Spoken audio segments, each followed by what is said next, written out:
陸續有旅客嚟到新啟用嘅2號客運大樓辦理登機手續。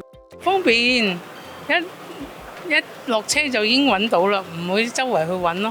即係1號客運大樓有冇咩唔同啊，或者新咗？我呢度新好多，不過就細少少咯。1號客運大樓大啲咯。行李都可以自助托運了，這是我第一次使用，然後覺得很方便。機場2號客運大樓星期3起正式投入服務，一眾機管局高層亦都喺早上巡視運作情況。機管局就話啟用首日運作暢順，全日處理大約4200名旅客，預計頭12個月能夠處理到大約800萬嘅客流。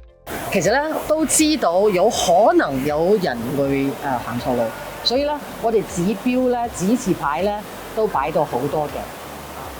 假如真係有人行錯，我哋都有一個好方便嘅方法咧，可以帶翻到 T2 嘅。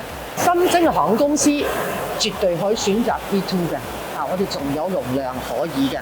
有咗 T2 之後咧 ，T1 變咗比較鬆動啲 ，T1 都可以係增加航空公司嘅。香港航空率先進駐2號客運大樓，登記航段係 Q 同 R， 主要處理飛往日本、韓國、內地、台灣、越南嘅航班。